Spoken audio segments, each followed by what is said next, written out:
The Baskerville Murderer. Janja Abdullayev. Annotation. The Baskerville Murderer is an adaptation of the detective novella The Hound of the Baskervilles by Arthur Conan Doyle. The story follows the investigation into the mysterious death of Sir Charles Baskerville. For generations, the Baskerville family has been haunted by a legend of a supernatural hound said to pursue the heirs of the line, Sherlock Holmes and Dr. Watson, undertake to unravel this dark and perplexing case. The events take place in September-October 1889. While preserving the intrigue of the original, this adaptation reworks the plot and dialogue for a more modern and accessible presentation. Chapter 1. The very Holmes himself. Of late, a curious notion has taken hold in Russia that Sherlock Holmes has entered into a kind of literary rivalry with Nat Pinkerton. I am not surprised. In an age when nations compete in the number of their ironclads and railways, it is only natural that detectives, too, should come to be regarded as a form of national property. Pinkerton, so far as I am aware, exists chiefly upon paper and may, therefore, permit himself exploits untroubled by geography. Holmes, however, is a living man and thus limited. He cannot at one and the same time solve crimes in London and rescue Europe from international conspiracies, as certain Russian authors appear inclined to suppose. While reading the works of Messrs. Dudarov and Orlovets, I often found myself reflecting that in their hands Holmes becomes something of a diplomatic envoy of England. He exposes not merely criminals, but entire nations with the same composure with which the Foreign Office might issue a note of protest. Curiously enough, it is precisely for this that he is admired in Russia. Where newspapers are not always trusted, a literary detective is believed without reservation. Perhaps this, too, is a form of foreign policy conducted not by fleet, but by pen. Holmes, of course, knows nothing of it. This very morning he was discoursing upon cigar ash and the distinctions between the clay of Surrey and that of Devonshire. The world, in his estimation, is arranged far more simply than politicians would have it, and, I confess, I am inclined to believe him. Chapter 2. The Visitor. The history which I later entitled The Baskerville Murderer began on a cool morning in 1889 at Baker Street. Holmes had a habit of rising late, unless he had passed the night in chemical experiments or with his violin. On that particular morning, to my surprise, he was already seated at the table. A pale beam of winter sunlight glided over the silver of the breakfast service, and a thin spiral of steam rose from the coffee pot. "Good morning, Holmes," said I. He murmured a reply without turning. It was then that I observed, upon the chair by the hearth, a walking stick which had evidently been left by our visitor of the previous evening. We had been out at the hour of his call, and the stick stood as the sole witness to his visit. I took it up. It was a stout and weighty cane, with a bulbous head, one of those formidable weapons which are known in the colonies as a Penang lawyer. Just below the handle was a broad silver band, upon which was engraved, "To Dr. James Mortimer, from his friends, 1884. The stick was not new, yet it had been carefully preserved. The shaft was worn smooth in places, though the silver gleamed with recent polishing. Such objects are commonly carried by country practitioners of the old school, solid men who inspire confidence. "Well, Watson, what do you make of our visitor's stick?" came Holmes's voice. I started. "How do you know what I am examining?" I asked. "I have no eyes in the back of my head," he returned dryly. "But I have in front of me a highly polished coffee pot." I smiled in spite of myself and, encouraged, ventured upon a deduction of my own. "I should say the owner is a medical man, and one who is respected, since the stick appears to be a presentation. Probably elderly and engaged in country practice, for the ferrule is considerably worn. Excellent, Watson, said Holmes, turning toward me. You are beginning to use your eyes. He took the stick and examined it carefully through his lens. Permit me, however, to observe that your conclusion as to age is erroneous. Our visitor is, on the contrary, a young man, not more than 30. He is amiable, somewhat absent-minded, and not over-ambitious. Holmes, I cried, upon what do you base such assertions? Upon the simplest considerations.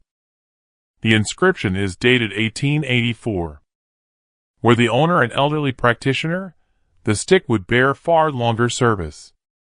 It is comparatively recent. As for ambition, a man intent upon a brilliant career seldom exchanges the capital for the provinces. And his absent-mindedness is proven by the fact that he has left behind so valuable an object. He crossed to the window and drew aside the curtain. Furthermore, he is tall, thin, and wears spectacles. That is impossible, said I. Not in the least. The length of the stick indicates the height of its owner. The tooth marks upon the silver band show a habit of thoughtful gnawing, a trick common among nervous men with narrow faces. And the light impressions upon the ferrule suggest that he walks quickly, yet with a certain uncertainty, another sign of abstraction. At that moment the bell rang. Holmes permitted himself the faintest smile. If I am not mistaken, our doctor has returned for his property. A moment later there entered a tall, thin gentleman with keen gray eyes and a slightly protruding nose. Spectacles and a delicate frame lent his features an expression of scholarly concentration. I beg your pardon, gentlemen, said he. I fear I left my stick here yesterday. Precisely so, Dr. Mortimer, Holmes replied, handing it to him. Allow me to congratulate you upon your recent marriage. The visitor raised his brows in astonishment. You are remarkably observant, sir. Yes, it was a wedding gift. I am delighted to hear it, said Holmes calmly. And now, I trust you will not consider me unduly curious if I inquire what brings you to consult me once again. The doctor's expression darkened. The matter, Mr. Holmes, is exceedingly strange. I should not have ventured to trouble you were it not for urgent necessity. It concerns events which, I confess, lie beyond my comprehension. Holmes indicated an armchair. In that case, doctor, begin at the beginning and omit no detail, however trivial. It is often in the smallest circumstance that the truth resides. Dr. Mortimer seated himself, clasped his stick in both hands, and paused for a moment, as though summoning his courage. Thus began an investigation which was destined to leave upon my memory a darker imprint than many another of my friend's cases. Chapter 3. The Curse of the Baskervilles. Dr. Mortimer took his seat, and Holmes and I prepared to hear his account. I am a medical practitioner in the country, he began. My residence and practice lie upon Dartmoor. As you are aware, Dartmoor is a vast and lonely region. There stands but one great house there, Baskerville Hall. Its owner was Sir Charles Baskerville. I was not only his physician, but also his friend. I recall reading of his death in the Times, said Holmes, sending a thin wreath of smoke from his pipe and narrowing his eyes at our visitor. It occurred 3 months ago, continued Dr. Mortimer. The newspaper reported the fact of his death, but not all the circumstances. Was there anything unusual about it? Holmes asked. I cannot say with certainty, replied the doctor. Yet there exists a legend, a curse said to rest upon the Baskerville family, and Sir Charles believed in that ancient tale. A curse? I repeated. What do you mean? This, said Dr. Mortimer, drawing from his coat a large, time-stained sheet of paper. He unfolded the yellow document, its edges frayed by age. It is a copy of an old family manuscript, dating from the 17th century. Holmes inclined his head, and the doctor began to read. In the year of our Lord 1645, there dwelt at Baskerville Hall one Sir Hugo Baskerville, a man of wild and profane disposition. His heart was cruel, and his pleasures unholy. It chanced that he conceived a passion for the daughter of a yeoman farmer, a maiden modest and virtuous. She fled from him as from a pestilence. In a fit of drunken pride, Sir Hugo caused her to be seized and brought to the hall. There she was confined in an upper chamber, whilst he returned to his revels below. When night had fallen, the maiden, in her despair, escaped by means of the ivy, which clung to the wall, and fled across the moor. Discovering her flight, Sir Hugo mounted his horse and loosed his hounds upon her trail, swearing he would overtake her, though the devil himself stood in his path. Long did they ride upon the moor, until there rose a cry that froze the blood in their veins. And there, in the pale light of the moon, they beheld upon the path a dreadful creature, a great black hound of unnatural size, its eyes blazing with hell-fire.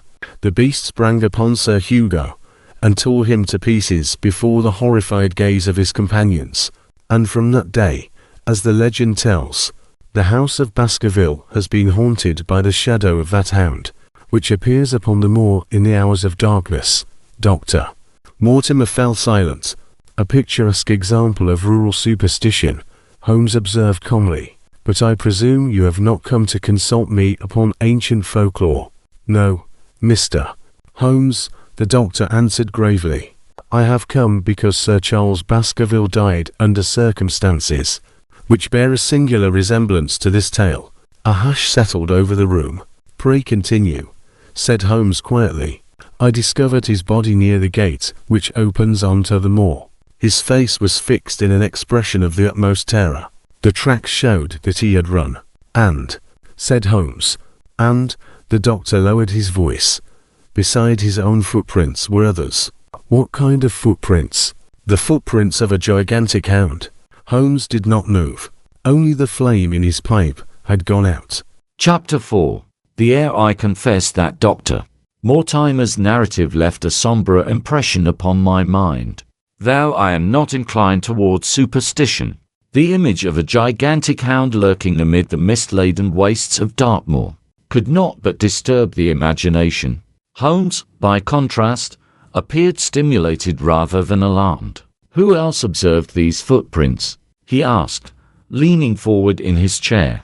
No one but myself. Rain fell during the night, and by morning the ground had been washed clean. How large were the impressions? Considerably larger than those of an ordinary sheepdog. Holmes pressed his fingertips together. You are certain that Sir Charles had been running? Quite certain. At first his steps were measured. Near the gate leading to the moor he had paused. I found the ash of his cigar there. After that the footprints altered. They grew longer, deeper. He was hurrying indeed, fleeing toward the house. And you conclude that something approached him from the direction of the moor? That is my belief. Silence fell upon the room.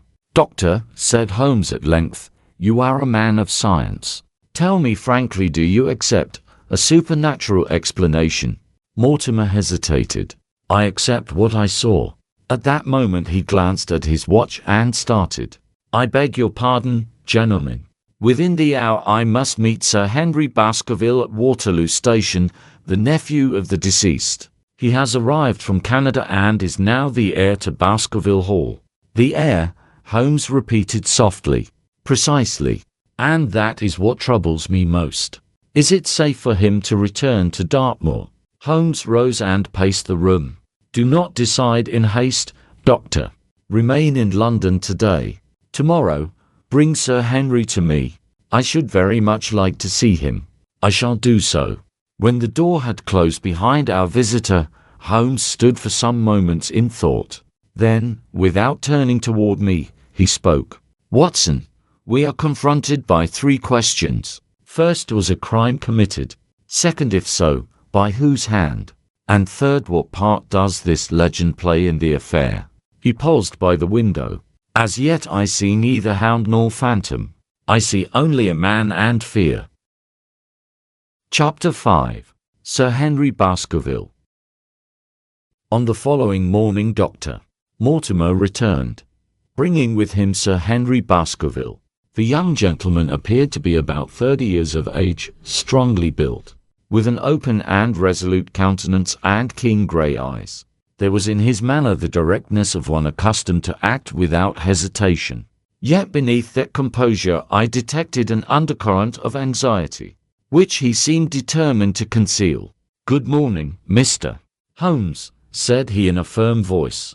"I arrived in London only yesterday, and already I have encountered circumstances which I can describe only as extraordinary." "Pray be seated, Sir Henry," Holmes replied, indicating a chair. "Kindly relate the matter in order." "I have taken rooms at the Northumberland Hotel," Sir Henry began. "No one save Dr. Mortimer knew of my arrival or of my address.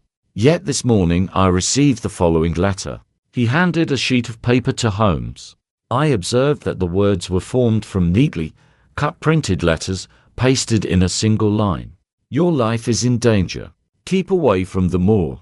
The word moor had been written in ink. Holmes examined the paper attentively and then held it up to the light. "Curious," said he. "The letters are cut from this morning's issue of the Times. The type betrays it. The handwriting in the final word is likely that of the same person who composed the message, though the writer preferred not to cut that particular word from the newspaper." "But how could anyone know where I was staying?" Sir Henry demanded with irritation. "That, precisely, is the question we must answer," Holmes returned calmly. "You mentioned that there was another singular occurrence." Sir Henry frowned. "Yes.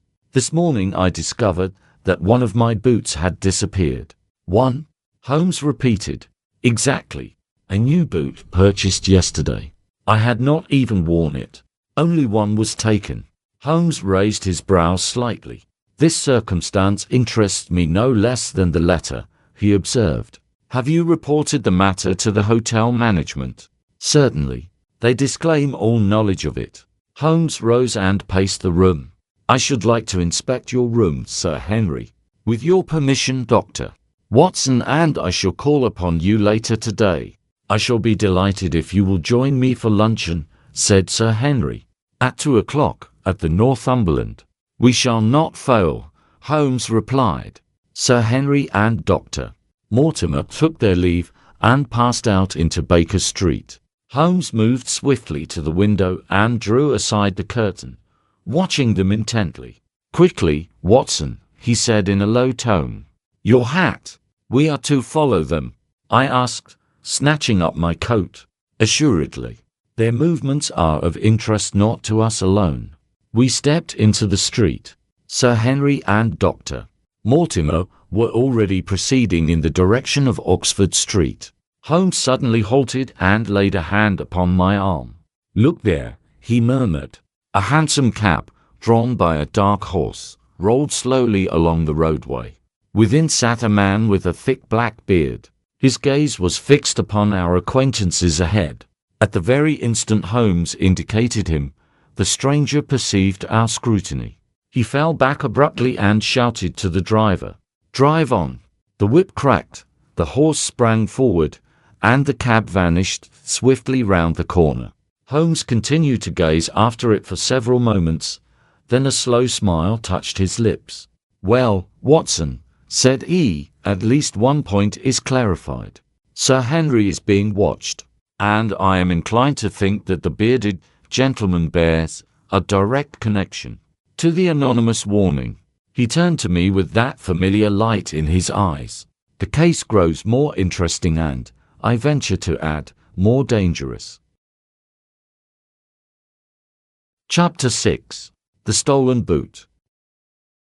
We arrived at the Northumberland Hotel some 10 minutes before 2.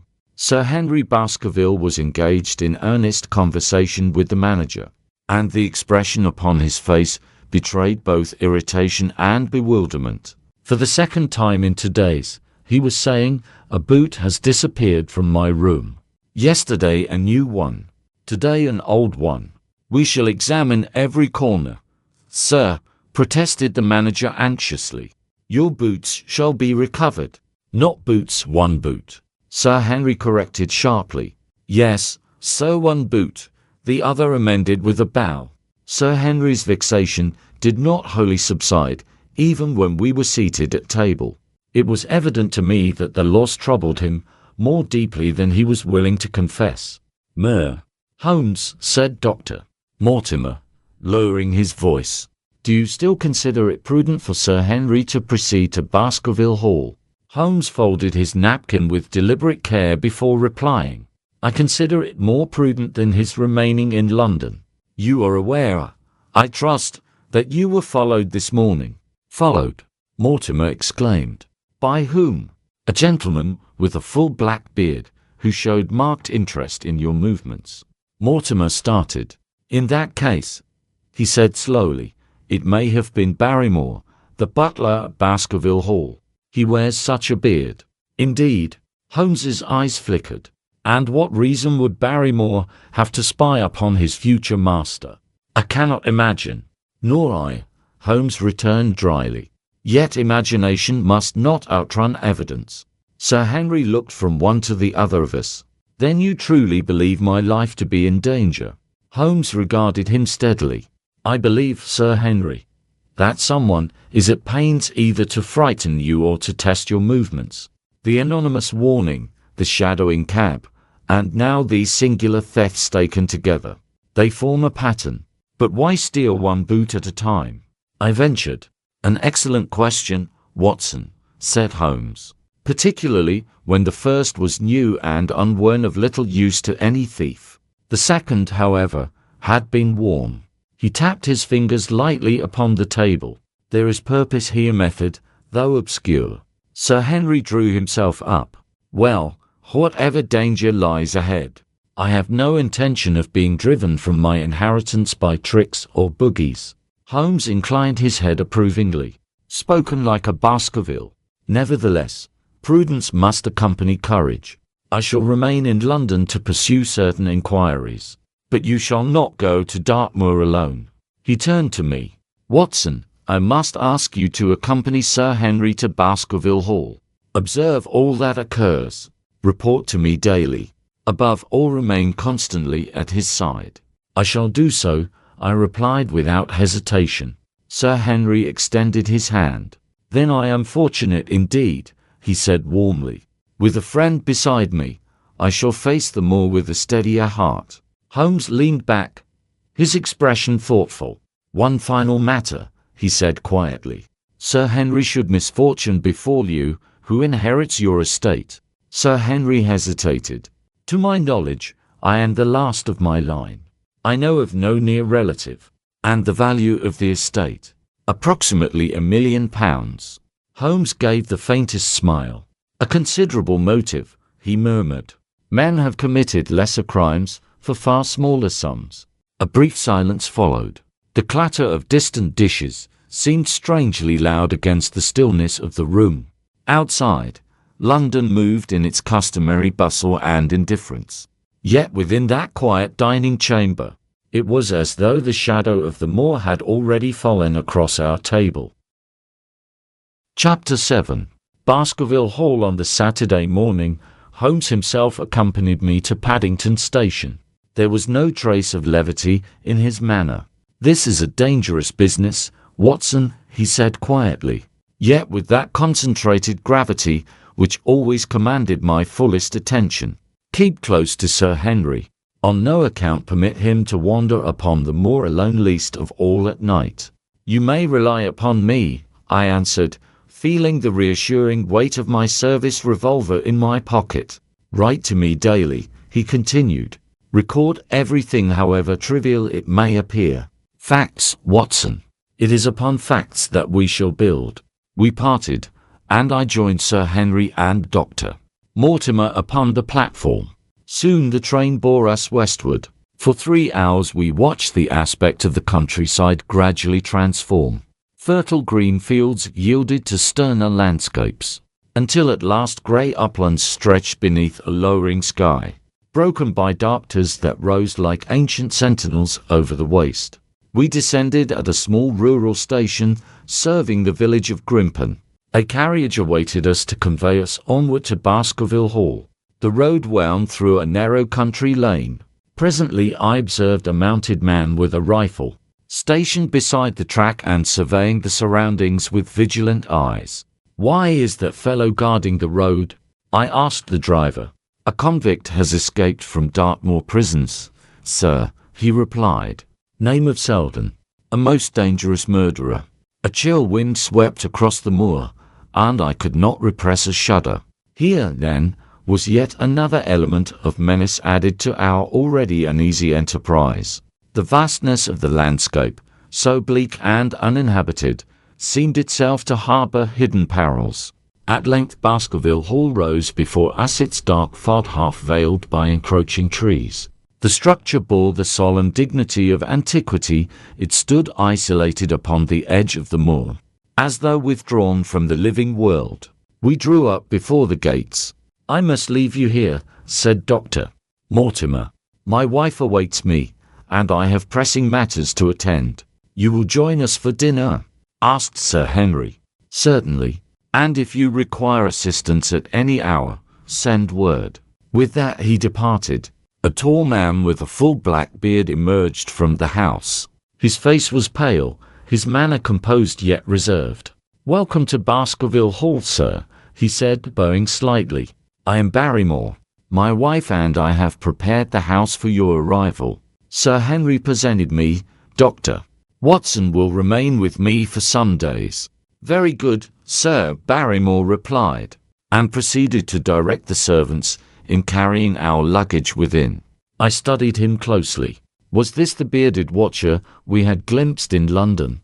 I could not say with certainty. The beard was similar, the stature not unlike. Yet there was in his bearing a self-contained gravity difficult to reconcile with furtive pursuit.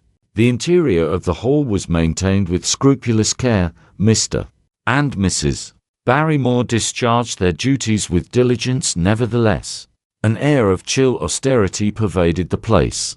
The long corridors, the high dark panels, darkened further by age, the dim portraits gazing down from the walls, all combined to produce an impression of brooding expectancy. That night, having retired to my chamber, I composed a detailed report to Holmes. I had scarcely completed several pages when a sound arrested my pen. It was the unmistakable sound of a woman weeping. The sobbing was low, restrained, yet filled with deep distress. Since Mrs. Barrymore was the only woman in the house, I could scarcely doubt its source. The sound seemed to echo faintly along the corridors, mingling with the sigh of the wind beyond the windows. In that lonely house upon the edge of the moor, where shadows lay thick and the past appeared to linger in every stone, the quiet grief of that unseen woman impressed me profoundly. It was as though sorrow itself had taken up residence at Baskerville Hall. Chapter 8. The Stapletons of Merripit House at breakfast on the following morning. I addressed Sir Henry directly. "Did you hear a woman weeping during the night?" "I heard something that might have been a sob," he replied thoughtfully, "but I took it for the wind upon the moor." Sir Henry had correspondence and estate papers demanding his attention, and so I left him to his work and set out alone across the moor. For nearly 3 miles I walked over the marshy expanse. The air lay cold and oppressive. Each footstep sank with a dull sound into the sodden earth. The vastness of the landscape impressed itself upon me with increasing force, when suddenly a voice called behind me, "Dr. Watson!" I turned. Before me stood a fair-haired gentleman of medium height, lean and active in build, with a keen, angular face and quick, intelligent eyes. His smile was lively, yet there flickered beneath it something elusive, an intensity too sharp to be wholly genial. "My name is Stapleton," he said, raising his hat. "Dr. Mortimer mentioned you this morning. I understand you are associated with Mr. Sherlock Holmes." "I have that honor," I replied. "And Mr. Holmes, does he take an interest in our humble moor?" "He remains in London," I answered, occupied with other matters. "I see." His gaze lingered upon me for a fraction longer than courtesy required. "You must visit us. My sister and I reside near here at Merripit House." He led me along a narrow track threading the marsh. The ground on either side assumed a treacherous greenish hue, broken by dark pools and trembling patches of sedge. "Pray keep to the path," Stapleton cautioned. "That is the Great Grimpen Mire. Beneath the crust lies deep mud. Many a man has ventured a step too far and vanished." "You speak from experience." "From observation," he replied lightly. "I am a naturalist. The mire harbors rare plants, insects, even birds unknown elsewhere. It is a fascinating if perilous neighbor." At that instant a long, low sound rolled across the moor, a cry so mournful and wild that it seemed scarcely earthly. "Good heavens!" I exclaimed. "Was that a hound?" Stapleton paused, listening. "The wind," he said calmly. "It finds strange voices among the rocks." Yet I could not fail to observe that his eyes shone with animation rather than surprise. Presently a long, low building came into view. "Merripit House," he announced. "And here is my sister." Miss Stapleton advanced to greet us. She was tall and dark-eyed, her expression composed yet alert. In her bearing there was both grace and restraint, a quiet strength that contrasted with her brother's nervous vitality.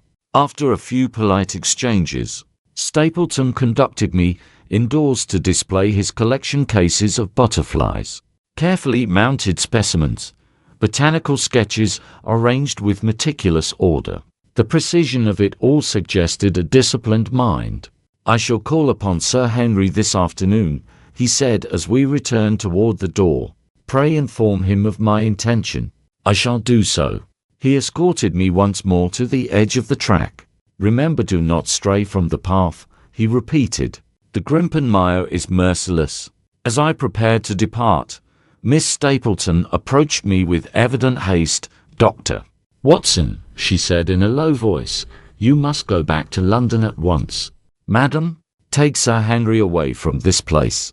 It is not safe." Her eyes flickered anxiously toward the house. "You believe him in danger." "I know it," she whispered. "You have heard the stories the hound upon the moor. They say it claimed Sir Charles. It will claim again." Before I could question her further, Stapleton's figure appeared at the doorway. Instantly her expression altered. She spoke of indifferent matters, as though nothing of consequence had passed between us. I retraced my steps along the narrow path, the vast moor stretching silent and inscrutable on every side. The wind moved in fitful sighs across the grasses, and far in the distance there came once more that low, unearthly cry. Whether wind or something else I could not determine, but I felt, with growing conviction, that beneath the quiet surface of this lonely country there stirred forces dark and deliberate, and that Sir Henry Baskerville stood already within their shadow. Chapter 9. My first report. Baskerville Hall, Dartmoor, 13 October 1889. My dear Holmes, I write to place before you my first observations concerning Baskerville Hall and its inhabitants.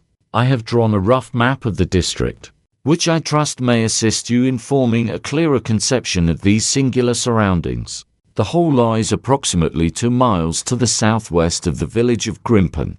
All correspondence must pass through that village, and thus I make frequent excursions thither in order to maintain communication with the outer world. The house itself is encircled by ancient trees, and a long avenue leads toward a small summer house in the garden. It was near this spot that Sir Charles Baskerville met his end. I have marked upon the map the gate at which he paused to smoke his cigar. That gate opens directly upon the moor. Dr. Mortimer resides not far distant, roughly midway between Grimpen and Coombe Tracey. I have also made the acquaintance of Mr. Stapleton and his sister.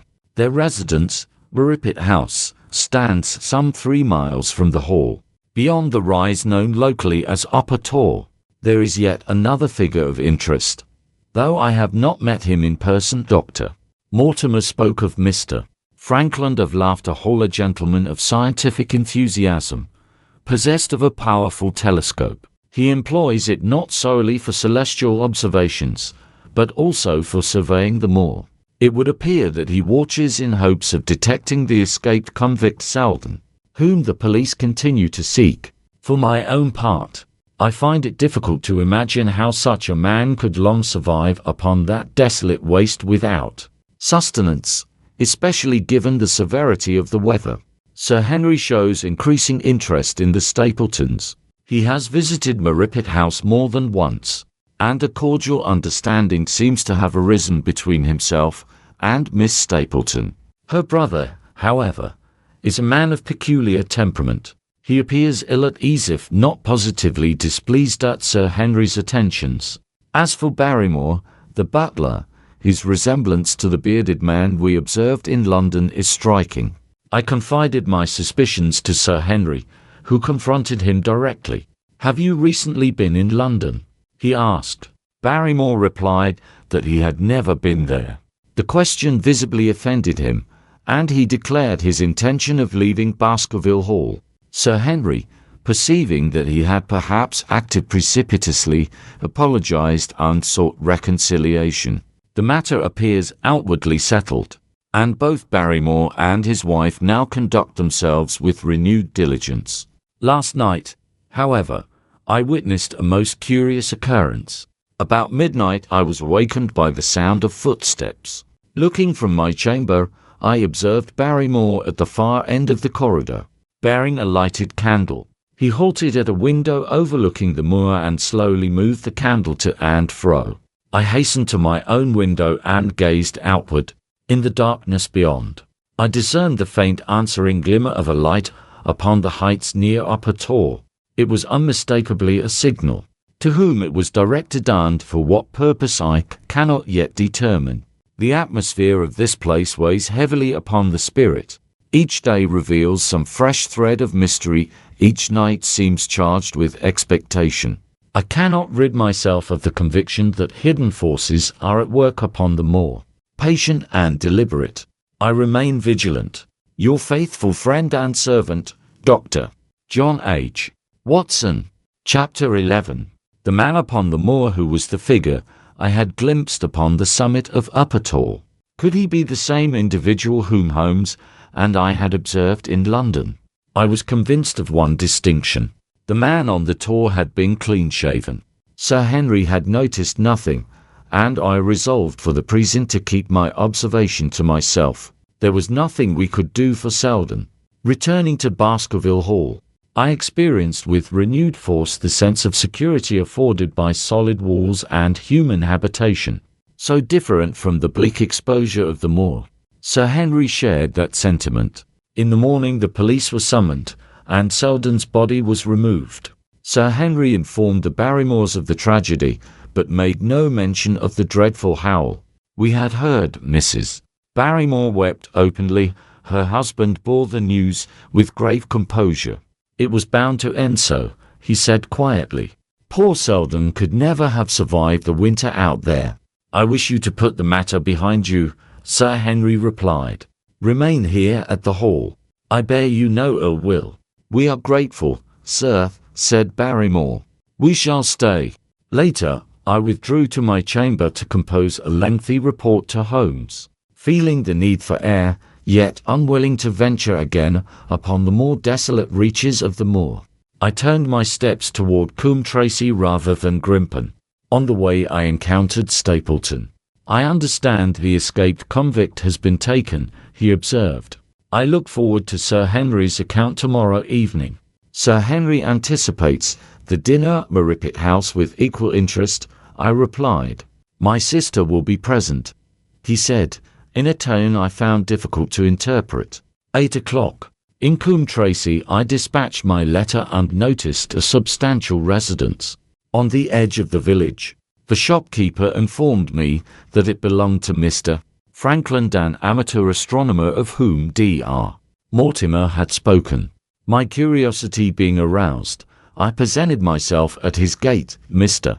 Frankland proved to be a ruddy-faced elderly gentleman with a profusion of grey hair, and a manner at once energetic and contentious. Dr. Watson, indeed, I was observing the moor last night, he declared. Nearly had that rascal Selden in my sights. He ushered me inside and proudly displayed a formidable telescope. I have seen a man upon the moor more than once, he continued. Why did you not inform the police? I asked. I was not certain it was the convict. There may be 2 men out there. But what puzzles me is this. How could anyone live upon that waste? There is no sustenance unless someone supplies it. Supplies it? A boy, said Franklin triumphantly. I have observed him through the glass carrying provisions and what appear to be letters. I confirmed with the postman that letters are delivered daily. To whom? Franklin directed the telescope toward Upper Tor. There do you see the old stone farmhouse to the right? Smoke from the chimney. Someone has taken shelter there. Through the lens, I distinguished the ruin clearly. To the left lay the distant roof of Merripit House, to the right, the abandoned dwelling, now evidently inhabited. Selden was dead. The occupant, therefore, must be another. As dusk approached, I resolved to investigate. The door of the farmhouse stood broken. Within, the interior bore signs of occupation. A small fire smoldered, a lamp rested upon a rough table, scattered papers lay nearby. Among them, to my astonishment, I recognized one of my own letters addressed to Holmes. It had been intercepted. At that instant I heard footsteps outside. Drawing my revolver, I turned toward the doorway. Framed against the glow of the setting sun stood a tall, gaunt figure. An excellent evening, is it not, Watson? Said a voice I knew better than my own thoughts. Holmes, I cried. And there, upon the threshold of the lonely moorland refuge, stood Sherlock Holmes himself. Chapter 12. The farm on the Upper Tor. Holmes, I exclaimed, barely recognizing him. What are you doing here? Observing, he replied calmly. Waiting for the moment when the murderer reveals himself. Murderer? You mean Selden? He's dead. I know, said Holmes. Last night I was on the Tor and saw everything with my own eyes. Someone tried to kill Sir Henry Baskerville, not Selden. But how long have you been here? I asked. And why in secret? I arrived here the same day as you, said Holmes. The criminal is too clever to show himself if he knows I am here. And my letters? I inquired. Have you read them? Yes, replied Holmes. But I haven't read your report from yesterday yet. Come along. Tell me everything on the way back to Baskerville Hall. He stepped out of the house, and I followed him. The sun was already setting, and a thick white mist was rising over the marsh. Every movement felt uncertain, unstable, as if the ground could swallow us at any moment. You are a good observer, said Holmes. Tell me, how did you discover me? How did you realize I was at the Upper Tor farm? I didn't know it was you, I answered. Mr. Franklin saw you through his telescope and noticed a boy bringing you food and letters. He thought you were Selden. Besides, I saw you last night on the Tor. I see, said Holmes. If you saw me, then the murderer saw me too. He will want to kill both me and Sir Henry. So you think Sir Charles was murdered? I am certain of it, replied Holmes. Proceed along the path carefully. Darkness fell. The moon had not yet risen, and the path led through the great Grimpen mire, where beneath the grass lay a sea of sticky mud. Every step required caution. Behind us came that same heart-rending howl I had heard at night. It made me shiver. What is that, Holmes? I asked anxiously. Do you know who makes that sound? No, replied Holmes. But the villagers claim it is the hound of the Baskervilles. I will not return to the farm today. We must hurry. Keep your revolver ready. We moved quickly, almost running, carefully treading along the path. With every step the mist thickened, and ahead we could already make out the lights of Baskerville Hall. I felt a cold fear of what lay behind us in the dark, desolate marsh, where secrets and danger lurked. Chapter 13. Setting the Trap. Sherlock Holmes. What a surprise! Exclaimed Sir Henry Baskerville. Welcome to Baskerville Hall. Thank you, said Holmes calmly. But you did not follow my instructions. Last night you went out onto the moor. You were nearly killed. I was not alone, Sir Henry objected. Dr. Watson accompanied me, and he had a revolver to protect me. "And I will also guard you, Sir Henry," said Holmes. "Next time you go out onto the moor at night, Dr. Watson, and I will go with you." "Next time," Sir Henry began. "Next time, that is, tomorrow evening," Holmes interrupted. "Dr. Watson informed me that you plan to dine at Merripit House on the moor. I assume the Stapletons have invited you." "Yes," replied Sir Henry. "And Dr. Watson told you that I intend to marry Miss Stapleton." "Yes, sir," Holmes confirmed. "Now I need to ask Barrymore a few questions." Sir Henry called the servant. Barrymore came forward and straightened before us. Holmes examined him closely. Was this the man with the black beard we had seen in London? "Tell me about Sir Charles Baskerville," said Holmes. "Did he often walk at night?" "No, sir," replied Barrymore. "Sir Charles rarely left the house at night, but on the night of his death, he went out onto the moor," Holmes observed. "We know he stood by the gates for about 10 minutes. Was he expecting someone?" "I cannot say, sir," answered Barrymore. "I only remember that Sir Charles received a letter that day." "A letter?" asked Holmes. "Why do you remember the letter? Did you read it?" "No, sir," said Barrymore. "I never read Sir Charles's letters. But this letter was unusual. He read it, then burned it." "Oh, he burned it," said Holmes. "Perhaps the letter invited him to a meeting. Perhaps he went to that meeting and encountered someone or something." "But why burn the letter?" I asked. "Why do people burn letters, Watson?" Holmes replied. "Often because they have something to hide.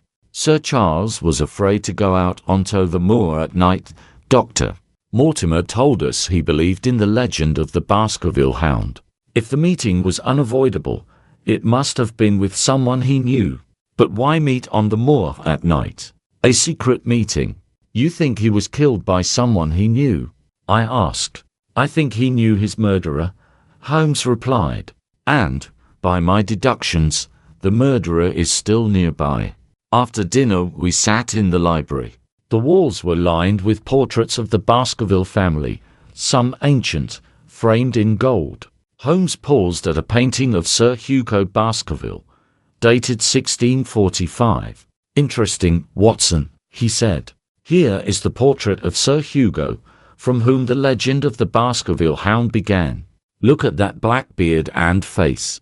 Have you seen this face before?" "Yes, Holmes," I answered. "It is the face of the man we saw in London, the one who followed Sir Henry in the cab." Chapter 14. The Hound of the Baskervilles.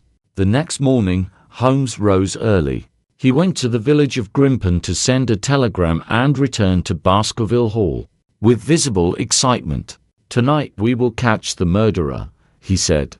"Inspector Lestrade from Scotland Yard will accompany us." "Why wait until evening?" I asked. "You know who the murderer is. Why not act immediately?" "We must be sure that it is indeed him," replied Holmes. "And we will catch him tonight." Inspector Lestrade arrived from London at 5 o'clock in the evening. At Grimpen Station, he seemed short, with bright, attentive eyes. Holmes and he quickly found a common understanding, discussing the details of the investigation on the way to the hall. By 6:30, when Sir Henry left the hall, we were ready. He walked along the path through the Grimpen Mire toward Merripit House, where the Stapletons had invited him to dinner. The three of us followed Lestrade, Holmes, and I, each with our revolvers ready. The lights in the house were bright, and the curtains in the dining room were open. We saw Sir Henry talking with Stapleton. "Where is Miss Stapleton?" I whispered to Holmes. "Perhaps Stapleton wants to speak to Sir Henry alone," he replied. "But the fog is thickening. Soon visibility will vanish." A white fog rose over the Grimpen Mire. We climbed a little higher on the tor, but the visibility remained extremely limited. Only a few yards. "The plan could fail if the fog does not lift," said Holmes. "Listen carefully." We waited, listening to the creak of doors and the whisper of voices. Suddenly, a deep, harrowing howl of a huge dog rang out. "A dog!" exclaimed Holmes. "Sir Henry, climb up the hill." Lestrade moved forward, but in the fog, the silhouettes were barely visible. Holmes shouted, "Step aside." Lestrade fired his revolver. In the flashes of light, we saw a massive black figure. Its eyes gleamed, and its jaws seemed to be glowing with fire. Sir Henry screamed, and the sound of falling stones accompanied the creature's movements. Holmes and I fired again. The piercing howl grew louder. We advanced cautiously and descended the slope. Sir Henry ended up in the hollow. He fell, but was unharmed. "What was that?" he asked. "You are safe," said Holmes, reloading his revolver. "The creature is dead." On the path lay the largest black dog I had ever seen. The fire around its eyes and mouth was artificially created. Holmes explained that it was a special paint designed to terrify. It could have frightened Sir Henry to death, he said. "The narrow path across the mire is extremely dangerous." We returned to Merripit House. The door was open, and Sir Henry went inside. "Miss Stapleton," he cried. "Where is she?" A faint knocking came from the room. Sir Henry pushed the door open. Miss Stapleton lay on the bed, her hands and feet bound, her mouth gagged. Sir Henry cut the ropes, and Holmes removed the gag. "Where is your brother?" Holmes asked. "He has gone," she said quietly. "My husband has left." "Your husband?" exclaimed Sir Henry. "You are Mrs. Stapleton?" "Yes," she said, "but the Stapleton name is false. He is the son of your late Uncle Roger Baskerville. He is your cousin." A terrible cry rose again from the moor. We rushed outside. The fog over the mire was thick. Another howl rang out, and then a grim silence followed. "The Grimpen Mire has claimed your cousin," said Holmes. "We will not find the body." Chapter 15. Back on Baker Street, I still don't understand one thing, I said to Holmes. "Tell me, who exactly was this Stapleton? Why did he want to kill Sir Henry?" "That is elementary, my dear Watson," replied Holmes, puffing on his pipe. "Remember, Sir Charles had two brothers. The younger, Roger, was a wicked man who got into trouble over money. He emigrated to South America, died in Venezuela, and never married. No one knew about his son. And this son called himself Stapleton." I asked for clarification. "Exactly. Clever, cunning, but just as vile as his father. He wanted to seize the Baskerville fortune. Only Sir Charles and Sir Henry were left alive. If they died, Baskerville Hall and all its wealth would come to him.